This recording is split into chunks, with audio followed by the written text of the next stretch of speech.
Bueno, decíamos que íbamos a falar do mundo na túa cabeza, había máis títulos, vale, había máis títulos, a máquina de inventar a realidade, estás seguro do que ves. E todo ven polo mismo lado. Vamos a falar desa cousa que todos levades dentro do cráneo, o cerebro, que forma parte do sistema nervioso e que en realidade é o responsable de que de todo, o seu funcionamento é responsable de todo o que vos vedes, o que sentides, o que percibides, o que pensades, o que facedes, absolutamente todo é a consecuencia da actividade do vosso cerebro. E cando falo de que está inventando a realidade, é tal cual inventando a realidade. O que vos estades vendo aí fora, e vamos a falar fundamentalmente do sistema visual porque é moito máis fácil, o que vos estades vendo aí fora en realidade non existe. É unha construción do voso cerebro. Outro título máis, ainda nos quedaba outro título máis para ver. O que o voso cerebro procesa, o que entra no voso cerebro, non ten nada que ver co que logo sale do voso cerebro. O son ondas de presión nas partículas que hai no aire. E a partir de esas ondas de presión nesas partículas que hai no aire, o voso cerebro construe eso. Eso, ao final, cando está entrando, non é ni máis ni menos que unha onda de presión en partículas do aire.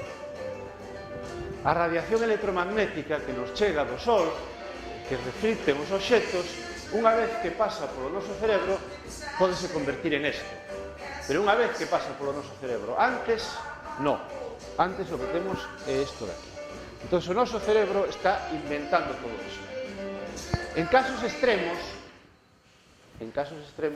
o noso cerebro incluso é capaz de obviar o de fora e crear a realidade a partir da nada.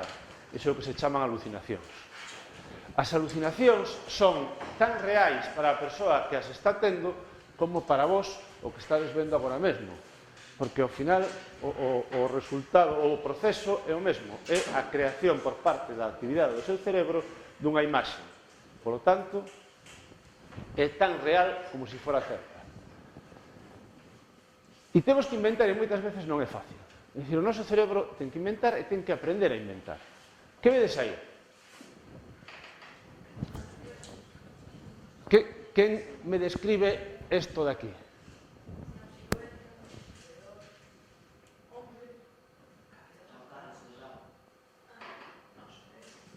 Unha silueta de dous homes bebendo e fumando.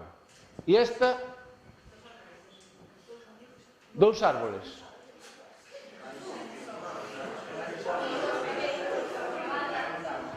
Dúas cabezas pinchadas aí nun pau, non?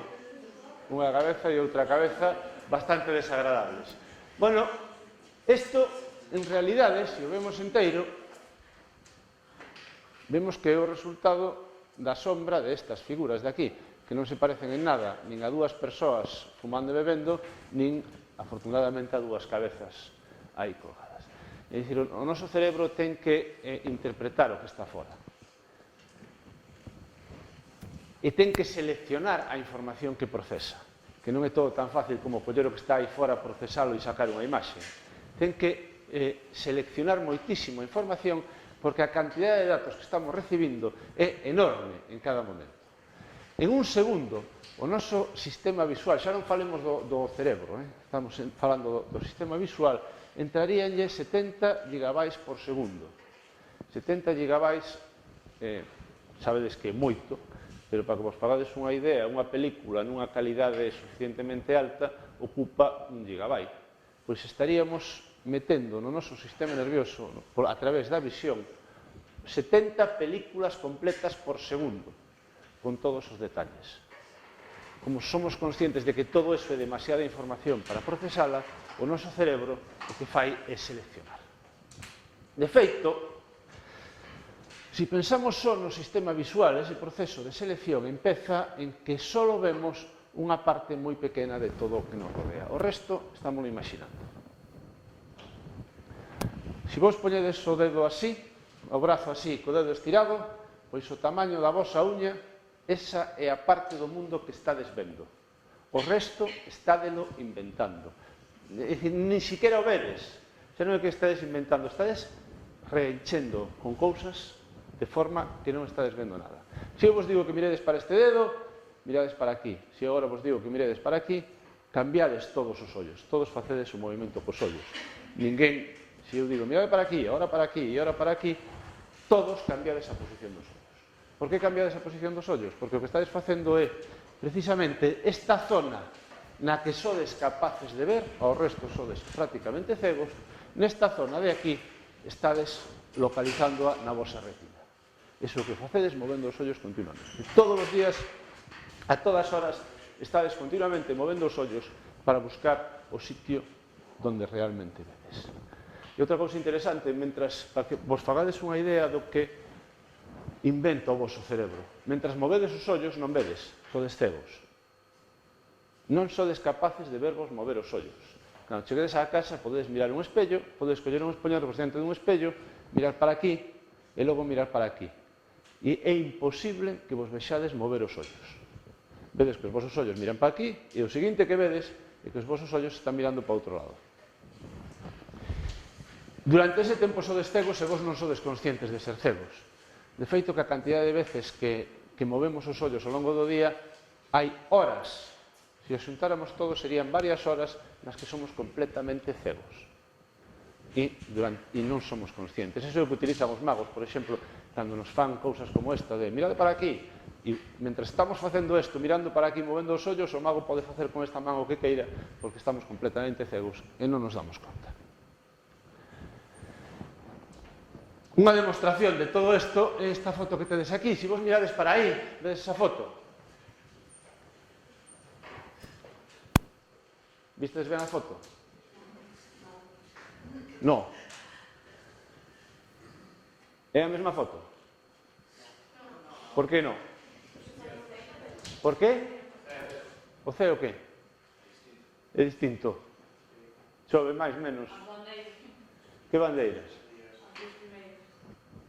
Estas dúas? Que pasa? Que as outras eran todas Estados Unidos. As outras eran todas Estados Unidos e estas son distintas. Alguén se deu conta deso? Alguén máis? Ao ceo que lle pasaba? Estaba máis claro o ceo? Alguén ve unha diferencia máis?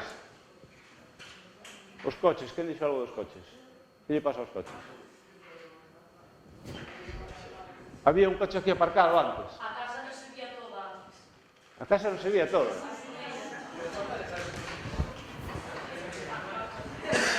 Realmente, ademais de ver pouco, temos moi pouca memoria. Fixadevos cantos somos aquí e entre todos fomos capaces de decir algunhas cousas, é certo. Agora vou a poñer as dúas fotos unha a continuación da outra. Perdón.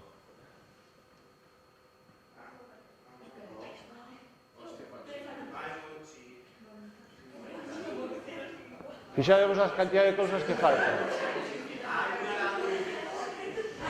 Fixadevos que aquí arriba e aquí arriba quítase o edificio. Non é que o ceo este máis claro. Os que decíades que o ceo estaba máis claro, o ceo é o mesmo. O que pasa é que ahora vese máis ceo porque quítase esta parte e esta parte de arriba das casas. Efectivamente, aquí había un coche aparcado que ahora non está, hai por aquí un cartel que non está. Aí está. As bandeiras siguen sendo iguais, As bandeiras non cambiaron, o que decía das bandeiras non cambiaron. Pero sí cambian un montón de cousas das que non somos conscientes. Fixadevos que, ademais, agora eu estou vos dicindo que vos miredes para a foto que cambiou, que non cambiou. Se estas fotos vos las poñen sin decirvos nada, pasades e non sodes conscientes de todas as cousas que están pasando. E hai que ter en conta que de todo o que poderíamos ver xa só vemos unha parte moi pequena, que cando falamos de que vemos radiación electromagnética, e cando eu decía que a radiación electromagnética nos chega do Sol, a radiación electromagnética ocupa todo isto. Estos serían tipos distintos de radiación electromagnética, simplemente porque son as ondas máis estiradas ou máis contraídas, é dicir, a longitude de onda é maior ou menor. Bueno, pois de todos estes tipos de ondas, as ondas de radio, os microondas, os infravermellos, o único que vemos é este cachiño de aquí, eso, que é o que chamamos luz visible. Todo o demais é invisible. Cando vos poñedes o leite no microondas pola mañán, non vedes os rayos do microondas que vayan pasando por aí atravesando o leite, verdad? Cando vos chaman por teléfono, non vedes as ondas do móvil que cheguen as de Vodafone naranxas e as de Telefónica azuis. Non se ven. Por que non se ven? Porque non ten de receptores que sexan sensibles no ollo a esas longitudes de onda. Sin embargo, si as tendes ao amarelo, ao vermello, ao verde, e por eso sodes capaces de ver todo o que vemos. Pero solo con este cacho de aquí, dime. Hai algún animal que poda velos? As microondas creo que non, pero outras cousas sí. Precisamente, íbamos preguntar agora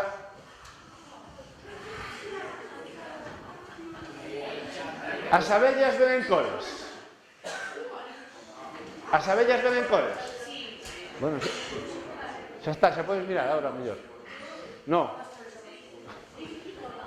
As abellas ven en cores ou non? Sí, quen dixo que sí? Quen di que non? E o resto que? Hai un que sí e un que non, e o resto hai dous que sí.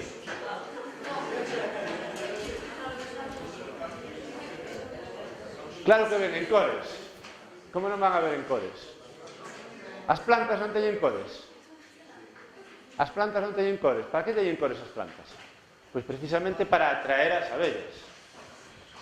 Pero non ven os mesmos cores que vemos nós. Que decías ti, as abellas ven o ultravioleta, cousa que nós non vemos. Entón, unha abella, se esta é unha flor tal e como a vemos nós, eso é unha flor tal e como a ve a abella. Bueno, mola ou non.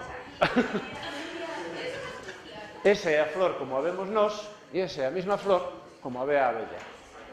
Cal é a flor de verdade?